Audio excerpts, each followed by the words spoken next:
Hello সবাইকে। তো আজকে আমার প্রথম গল্প। তো গল্পটা প্রথম শুরু করছি আমার একটা এক্সপিরিয়েন্স দিয়ে। এক্সপিরিয়েন্সটা হচ্ছে ঘুরতে গিয়ে। তো আমরা যখন ঘুরতে যাই, এটা হচ্ছে 2018 সালে আমাদের বিয়ের পরে আমরা গেছিলাম সান্দাকফু ট্রিপে। তো এই সান্দাকফু ট্রিপে আমরা যখন গেছিলাম, এটা ছিল হচ্ছে গিয়ে আমার হাজব্যান্ডের বন্ধুদের সাথে আমরা একটা ট্রিপে গেছিলাম। তো আমরা জানতাম না যে মানেভঞ্জন বলে একটা জায়গা হয়, সেইখানে পারমিশন নিয়ে দেন তুমলিংয়ের দিকে যেতে হয়। কারণটা বলছি, যারা হয়তো গেছো তারা জানো, যারা যাওনি তাদের জন্য বলে দিচ্ছি। সেটা হচ্ছে যে মানেভঞ্জন থেকে যখন তুমলিংয়ের দিকে যাব, টুংলু হচ্ছে ওয়েস্ট বেঙ্গল, তুমলিং হচ্ছে সিকিম, যার জন্য ওখানে একটা রাস্তা ভীষণ পাহাড়ি রাস্তা বলে ভীষণ খাড়াই, এবং ওখানে পারমিশন নিতে হয় আরও একটা কারণে। তার কারণ হচ্ছে রাত্রিরে বিকাল হয়ে গেলে ওখানে একদমই খুব রিস্কি, যেহেতু রাস্তা একদম পাহাড়ি রাস্তা। আর ওখানে গাড়ি বলতে শুধু ওই ল্যান্ড রোভার ছাড়া কিছু চলে না। তো এইগুলো সমস্ত ছিল। তো আমরা একটা জিনিস জানতাম না, যে আমাদের বলা হয়েছিল যে মানেভঞ্জনে গিয়ে পারমিশন করতে হয়, কিন্তু দুটোর মধ্যে না গেলে যে পারমিশন পাবো না, সেটা আমরা জানতাম না। তো আমরা মোটামুটি ডিরেক্টই যাচ্ছিলাম। তো আমরা যখন মোটামুটি অনেক ফটো সেশন করতে করতে গিয়ে পৌঁছেছি, তখন মানেভঞ্জনে 2টো বেজে গেছে। তো যাই হোক, ওখানে যে রেঞ্জার ছিল, যে অফিসার ছিলেন পুলিশ, তাকে আমরা অনেক করে রিকোয়েস্ট করলাম, কিছুতেই শুনলেন না। অনেক কিছু বললাম, কিছুতেই শুনলেন না। আর মানেভঞ্জন এমন একটা জায়গা, ভীষণ কম ওখানে লোকজন স্টে করে, বিকজ মানেভঞ্জনে অ্যাকচুয়ালি দেখার কিছু নেই। লোকজন জাস্ট মানেভঞ্জনে গিয়ে ওখানে পারমিশনটা করিয়ে ল্যান্ড রোভার ধরে নর্মাল গাড়ি, যে গাড়িতে করে আমরা গেছি মানেভঞ্জন, বা যে গাড়িতে করে আমরা পুরো ট্রিপটা করব, তারা কিন্তু আমাদের সাথে থাকবে না। মানেভঞ্জন থেকে ওইখানে পারমিশন করে ওখানে আলাদা গাড়ি করে ল্যান্ড রোভারে যেতে হয়। আর যে গাড়ি নিয়ে মানেভঞ্জন অবধি গেলাম, সে আবার আমরা যেদিন ফিরবো সান্দাকফু হয়ে, তুমলিং সান্দাকফু হয়ে, মানে হয়তো 1 দিন কি 2 দিন পর, আমাদের এরকম 2 দিনেরই ট্রিপ ছিল, তারপরে আবার তারা আবার সেই মানেভঞ্জন থেকে আমাদের নিয়ে যাবে অন্য ডেস্টিনেশনে। তো যাই হোক, আমরা অনেক করে বলার পরেও যখন ছাড়লেন না, তখন বাধ্য হলাম ওখানে কোথাও স্টে করতে, কারণ স্টে তো করতেই হবে। নাইট স্টে না করে পরের দিন সকালের আগে আমরা যেতে পারবো না। একটা জিনিসের জন্য খুব মন খারাপ হচ্ছিল, তুমলিংয়ে আমাদের বুকিং ছিল। তুমলিং হচ্ছে একটা পুরো হেভেনলি একটা জায়গা। তো সেখানে আমাদের বুকিং ছিল সেই রাতটার জন্য। তো আমরা যেহেতু পৌঁছাতে পারলাম না, ওটাই আমাদের মন খারাপ হলো। আর ওখানে নেটওয়ার্ক একদমই পাওয়া যায় না, কাউকে ফোন করে ইনফর্ম পর্যন্ত করা যাবে না যে আমরা কোথায় প্রবলেমে পড়েছি, কী বৃত্তান্ত। তো মোটামুটি এখানে এই ড্রাইভার বেরিয়ে চলে এসছে, আর ওখানে আমরা তুমলিংয়ে কাউকে জানাতেও পারছি না। তো আমাদের মানেভঞ্জনে স্টে করে পরের দিন ল্যান্ড রোভার বুক করে মানেভঞ্জন ছাড়িয়ে তুমলিং সান্দাকফু দিকে যাওয়া ছাড়া আর কোনো উপায় নেই। তো আমরা যাই হোক, ওখানে দেখলাম একটাই মাত্র হোটেল ছিল, যেটা আমাদের খুব একটা পছন্দও হলো না। আর সেখানটা একটু ভিড় ছিল, কারণ অনেকেই হয়তো যারা ওখানে গিয়ে ওরকম ফেঁসে গেছে, তারা ওখানে স্টে করেছে। দেন আমরা একটু এদিক ওদিক খুঁজতে একজন মহিলাকে পেলাম, যার একটা দোকান ছিল। আর ওখানে ম্যাক্সিমাম যেহেতু সবাই নেপালি, তো তারা মানে তারা যে ল্যাঙ্গুয়েজে কথা বলে ম্যাক্সিমামটা নেপালি, হিন্দি খুব টেনে টেনে হালকা করে বলতে পারে। তো যাই হোক, আমরা একটা মহিলার সাথে আলাপ হলো, ইয়াং লেডি। তো তাকে আমরা, তার একটা খাবারের দোকান আছে, প্লাস আনুষাঙ্গিক যে অ্যাক্সেসরিজ হয়, যেমন ধরো ছাতা বা প্যাকেজ ফুড, মানে চিপস, কোল্ড ড্রিঙ্কস বাগেরা, তারপরে হচ্ছে টুকটাক খাবার, ধরো ডিমের অমলেট বা টোস্ট বা এই ধরনের খাবার দাবার, এইগুলো সে বিক্রি করে। তার সাথে ছোটো ছোটো কিছু ফেংশুইয়ের জিনিসপত্র ছিল, এইসব তার দোকান। তো তাকে আমরা যখন বললাম যে এখানে কটার হোমস্টে পাওয়া যাবে, সে সঙ্গে সঙ্গে বললো আমাদের এখানেই রুম আছে 2nd ফ্লোরে, আমরা ফ্লোরে থাকি, তো আমাদের রুমে থাকতে পারেন। আমি আমার হাজব্যান্ডকে জিজ্ঞাসা করছি, তো ওনার হাজব্যান্ড ছিল না। তো উনি ফোন করে, আর ওনার বাচ্চা আছে, ওনার একটা বাচ্চা ছিল, উনি বাচ্চাকে নিয়েই দোকানটা চালান। আর ওনার হাজব্যান্ড বোধহয় বাইরে কাজ করে বা গাড়ি চালান, যতদূর সম্ভব আমার মনে পড়ছে। তো যাই হোক, ওনার হাজব্যান্ডকে ফোন করে হয়তো ওনার হাজব্যান্ড অনুমতি দিয়েছিল, পারমিশন দিয়েছিল, আমাদেরকে বললো ঠিক আছে আপনারা ওপরে গিয়ে দেখে নিন, পাশাপাশি দুটো রুম আছে। আচ্ছা, এইখানে বলে রাখি, আমি, আমার হাজব্যান্ড, আমার হাজব্যান্ডের যে বন্ধু আর তার ওয়াইফ, আমরা চারজনেই গেছিলাম, আর কেউ না।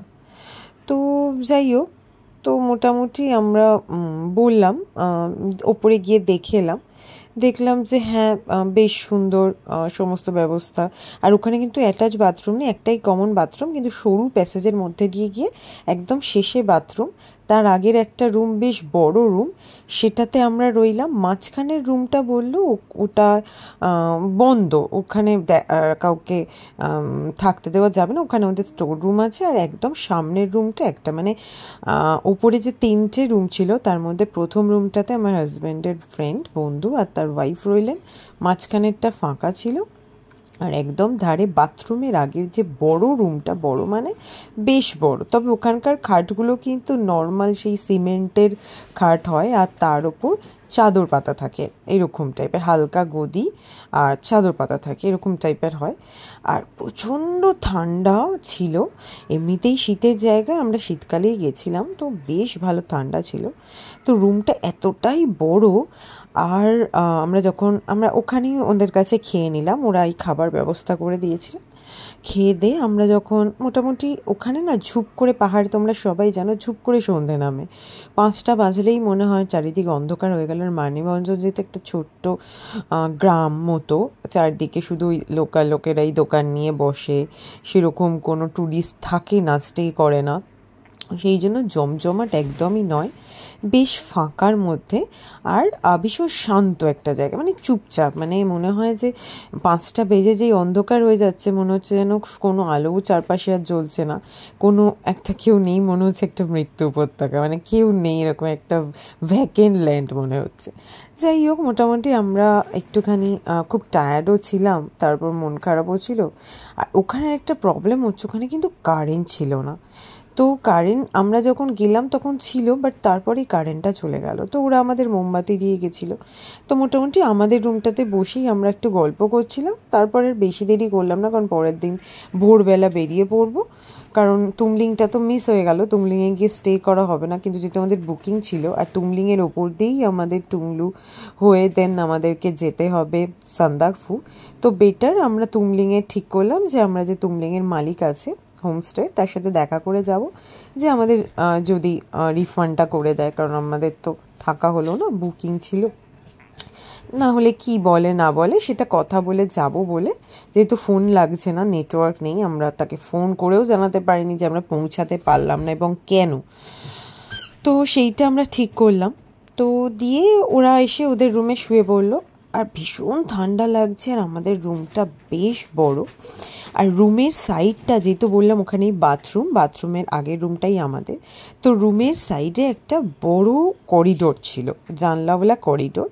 তো সেই জানলাটায় পর্দা দেওয়া, যা পর্দাটা সরালে বাইরের দৃশ্য দেখা যায়, কিন্তু রাতে তো দৃশ্য দেখার কিছু নেই, আর এত ঠান্ডা, তো পর্দা দেওয়াই ছিল। আর একটা ওই করিডোরের দরজাও ছিল, যেটা আমরা লকই করে রেখেছি, কারণ গিয়ে তো লাভ নেই, অন্ধকারে তো চারিদিকে অন্ধকার, ওখানে কোনো আলো জ্বলছে না, কিছু দেখার নেই। তো মোটামুটি আমার হাজব্যান্ডের বন্ধু আর তার ওয়াইফ চলে আসার পর আমরাও শুয়ে পড়লাম। শুয়ে পড়লে কী হবে, চোখে তো ঘুম আসছে না, একে আমরা কলকাতার বাসিন্দা, 12টা, 12:30, 1টা, 1:30, 2টোর আগে আমাদের ঘুম আসে না, তার ওপর হচ্ছে একটা মন খারাপ রয়েছে যে যেতে পারলাম না, সেই জন্য আমরা গল্পই করছিলাম। এবং আরেকটা জিনিস হচ্ছে, এত ঠান্ডা, আর যেহেতু ওইটা একটা হোমস্টে বলা যায় না, উনি আমাদের থাকতে দিলেন ওনাদের রুমে, তো সেই জন্য ওদের কাছে যে অনেক বেশি কিছু জিনিসপত্র আছে গেস্টদের জন্য তেমন নয়, যেরকম আমাদের একটাই ব্ল্যাঙ্কেট দিয়েছিলেন। ঠান্ডায় আমরা জড়সড়ো হয়ে একটা ব্ল্যাঙ্কেটের মধ্যে ঢুকে পড়েছি, গায়ে পুরো সোয়েটার, মানে যে আমাদের জ্যাকেট ছিল সে জ্যাকেট, মোজা, উলেন প্যান্ট সব পরেই শুয়েছি, তার মধ্যে কারেন্ট নেই। হ্যাঁ, এটা মানছি যে হ্যাঁ গরম নেই, বাট মশাও নেই, বাট যাই হোক একটা কিরম একটা অস্বস্তিকর পরিবেশ এমনিই লাগছিল। আর এতটা বড় সেই ঘরটা ছিল, আর মোমবাতির আলোটা এমনভাবে একটা জায়গায় স্থিত হয়েছিল যে ঘরের চারিদিক অন্ধকার, মনে হচ্ছে জমাট বেঁধে রয়েছে। তো যাই হোক, অনেক চেষ্টার পর যখন আমরা ঘুমিয়ে পড়েছি, কতক্ষণ ঘুমিয়েছি জানি না, এরপরে আসল ঘটনা বলি। সেটা হচ্ছে যে হঠাৎ করে আমার ঘুমটা ভেঙে গেল। আমার মনে হচ্ছে ওই করিডরে কেউ হাঁটাচলা করছে। কেউ বলার থেকে বলা ভালো, কোনো প্রাণী হাঁটাচলা করছে। প্রচণ্ড সেই একটা প্রাণী মানে থাকলে, কোনো অ্যানিমাল থাকলে যেরকম তার একটা নিঃশ্বাস, তার একটা লালা ঝরার শব্দ, তার একটা গলার ভয়েস, একটা হ্যাঁ হ্যাঁ হ্যাঁ করে যেরকম একটা অ্যানিমেলদের ভয়েস আসে, সেরকম একটা অদ্ভুত ভয়েস। তারপর একটা অদ্ভুত মোটকা গন্ধ, মানে ঠিক ওয়াইল্ড অ্যানিমেলের মতো একটা মোটকা গন্ধ। এবং সাথে হচ্ছে মানে কাইন্ড অফ সে হয়তো জাম্প করে এদিক ওদিক যাওয়া আসা করছে, মানে সে খুব তাড়ায় আছে, সে খুব জোরে জোরে হাঁটাচলা করছে। আমার ঘুম ভেঙে আমার তো মোটামুটি গলার মানে শেষ থুতুটাও মনে হচ্ছে আমি গিলে ফেলেছি, মানে আমার গলা শুকিয়ে কাঠ। আমি আমার হাজব্যান্ডকে ডাকলাম, ও দেখি ও আমার দিকে তাকিয়ে আছে, মানে ও শব্দটা শুনেছে, ওর ওটুকু সাহসও হয়নি যে ও আমাকে ডাকবে। মোদ্দা কথা আমরা দুজনেই জেগে গেছি, দুজনের দিকে জাস্ট তাকিয়ে রয়েছি আর শব্দটা শুনছি। এবার এখানে একটা কথা বলি, আমরা আগেই চারপাশটা দেখেছিলাম, ওখানে ওয়াইল্ড অ্যানিমেল থাকার মতো জায়গা নয়। হ্যাঁ, একটু দূরে একটা ফরেস্ট এরিয়া শুরু হচ্ছে, যেটাই হচ্ছে আমাদের তুমলিং যাওয়ার বা সান্দাকফু যাওয়ার রাস্তা মানেভঞ্জনের পর, যার জন্য ওরা বিকেলের পর যেতে দেয় না। বাট সেখানেও কিন্তু অ্যাজ পার দেম কোনো ওয়াইল্ড অ্যানিমেল নেই। হরিণ আছে, পান্ডা আছে, সজারু আছে, ময়ূর আছে, বাট সেখানে কোনো ওয়াইল্ড অ্যানিমেল নেই। ইভেন সেখানে কিন্তু মাঙ্কি বা হনুমান এরাও এই জাতীয় কোনো প্রাণী নেই। আরেকটা জিনিস অদ্ভুত আমরা ফিল করছি, কেউ যেন কোনো প্রাণী জল খাচ্ছে। জল খাওয়া যেন সপাত সপাত শব্দ হয়, কিন্তু অদ্ভুত লাগছে। বাথরুম কিন্তু ওই দিকের যে ব্যালকনিটা, যে করিডোরটা, সেইখানে কিন্তু বাথরুম যাওয়ার কোনো স্কোপ নেই। বাথরুম আমরা বাইরে দিয়ে যেতে পারবো, ওই দিক দিয়ে কিন্তু বাথরুমের ওয়াল পুরো বন্ধ। এরকমও নয় যে কোনো প্রাণী ঢুকে পড়েছে, সে বাথরুমে ঢুকে জল খাচ্ছে। আরেকটা জিনিস, ওদের হোমস্টেটা এতটাই উঁচুতে ছিল, মানে একদম পাহাড়ের ধারে যেরকম ঝোলে যেরকম বাড়িগুলো হয় সেরকম বাড়ি ছিল। সেখানে কিন্তু লাফিয়ে জাম্প করে কোনো মানুষ বা কোনো অ্যানিমেলের পক্ষেও ওঠা সম্ভব না, কারণ পাহাড়টা পুরো খাড়া, তার মধ্যে ওদের বাড়িটা। তো আমরা তো ভীষণ ভয় পেয়ে গেলাম। আমাদের সাথে আমাদের লাগেজ রয়েছে রুমে, লাগেজ আমরা আনপ্যাক করিনি সেটা ঠিক কথা, কিন্তু 2-3খানা ব্যাগ রয়েছে, তার সাথে ওইরকম অন্ধকারে। আর আরেকটা জিনিস, যেহেতু আমরা ঘুমিয়ে পড়েছি আর মোমবাতিটাও শেষ হয়ে হয়ে নিভে গেছে, মানে ঘরের পরিস্থিতি হচ্ছে ঘরও অন্ধকার, বাইরেও অন্ধকার, জাস্ট একটা কাঁচের ডোর আর একটা পাতলা ফিনফিনে প্লাইয়ের দরজা, তার উপরে যে কি অনৈসর্গিক জিনিস চলছে আমরা বুঝতে পারছি না।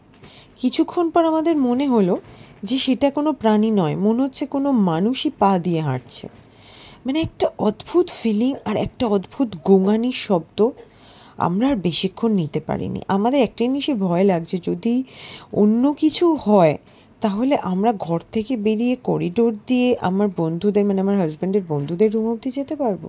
আর ওখানে যেহেতু ফোনে একটা টাওয়ার নেই, আমরা কাউকে ফোনও করতে পারছি না। মোটামুটি কতক্ষণ হয়েছে জানি না, আধা ঘন্টা 1 ঘন্টা আমরা অনেকক্ষণ নিজের নার্ভ শক্ত করে রাখার চেষ্টা করেছিলাম, কিন্তু যখন দেখছি আমরা আর পারছি না, তখন এক ছুটে আমরা রেডি স্টেডি হয়ে দরজাটা খুলে কোনো রকমে বেরিয়ে আমাদের বন্ধুদের কাছে চলে গেছি। ওরা প্রথম রুমে শুয়েছিল, ওরা তো ধরফর করে উঠেছে। ওরা ধরফর করে ওঠার পর আমাদের কাছে সব শোনার পর বললো, তোরা এখানে শুয়ে পড়। ওদের যে রুমটা ছিল সেটা একদমই একটা সিঙ্গেল বেডরুমের ঘর, এবং সেখানে ওরাই হাজব্যান্ড ওয়াইফ শুয়ে আছে। আমরা বুঝতে পারছি না আমরা কি করব। ওরাও হেজিটেট করলো না, বললো তোরা শুয়ে পড়। রাত্রির হয়তো তখন প্রায় 2:30 মধ্যরাত্রির। ওরা বললো এখানে থেকে যা। আর ওই ঘরে যাস না। এবার আমরা বললাম আমাদের তো ব্যাগ আছে। তখন আমাকে ওর হাজব্যান্ড, মানে আমার হাজব্যান্ডের বন্ধু আর হাজব্যান্ড বললো তুমি এখানে থাকো, আমরা দুজন যাচ্ছি, গিয়ে আমরা লাগেজগুলো নিয়ে আসছি। তো ওরা যখন লাগেজ নিয়ে এলো, ওদেরকে যখন জিজ্ঞাসা করলাম, বললো কোনো শব্দ নেই, কোনোই শব্দ নেই। কিন্তু ওরা ওই পর্দা সরিয়ে বা প্লাইয়ের ডোর খুলে দেখার সাহস পায়নি, যেহেতু ঘর পুরো অন্ধকার। আর মোবাইলের আলো বা টর্চে কতটুকুই বা দেখা যাবে, যদি সত্যি কোনো ওয়াইল্ড অ্যানিমেল বা কিছু থেকে থাকে তাহলে আমাদের বিপদ হতে পারে। তো ওরা জাস্ট আমাদের লাগেজগুলো নিয়ে চলে আসে। ওই ছোট্ট ঘরটাতেই মোটামুটি আমরা ওই ছোট্ট সিঙ্গেল বেডের বিছানাতেই চারজনে গুঁজাগুজি করে শুয়ে পড়ি। কতক্ষণ শুয়েছি জানি না। আমার হাজব্যান্ডের যে বন্ধু, তার ওয়াইফ ঘুমিয়ে পড়েছে। আমরা মোটামুটি হঠাৎ এই দিকের যে প্যাসেজটা, যেটা দিয়ে অ্যাকচুয়ালি নিচ থেকে ওপরে উঠে এবার রুমের দিকগুলোতে যাওয়া যাবে, যেটা আমি বললাম ফার্স্ট রুমে আমার হাজব্যান্ডের ফ্রেন্ড আর তার ওয়াইফ ছিল, সেই প্যাসেজটার মধ্যে আবার মনে হচ্ছে কেউ বা কারা চলছে। আর এবার কিন্তু কেউ বা কারা চলছে না, এবার কিন্তু কেউ বা কারা ফিসফিস করে কথা বলছে। এইবার দেখলাম শুধু আমি আর আমার হাজব্যান্ডের বন্ধু না, মানে আমি আমার হাজব্যান্ড না, আমার হাজব্যান্ডের বন্ধুও সেটা শুনছে। আমরা তিনজনেই ফিসফিস করে কথা বলছি এবং আমাদের ভীষণ ভয় লাগছে, যেখানে হচ্ছেটা তো কি হচ্ছে। ওই দিকে যে করিডোরে আওয়াজ হয়েছে সেটা নয় আমার হাজব্যান্ডের বন্ধু শোনেনি, শুধু আমরা এক্সপিরিয়েন্স করেছি। কিন্তু সেই মুহূর্তে যে এই দিকের করিডোরে কারা হাঁটছে, কারা খুব ফিসফিস করে কথা বলছে, এইগুলো কিন্তু আমরা তিনজনেই ফিল করছি। বিকজ আমার যে হাজব্যান্ডের বন্ধুর যে ওয়াইফ, সে কিন্তু ঘুমিয়ে পড়েছিল। আমরা কতক্ষণ জেগেছিলাম জানি না, শুধু আমরা ঠাকুরকে ডাকছি যে আজকে রাত্রিটা কাটিয়ে দাও, কাল আমরা ভোরে বেরিয়ে যাব। মানে ভয়ে আমাদের সারা শরীর হিম হয়ে গেছে।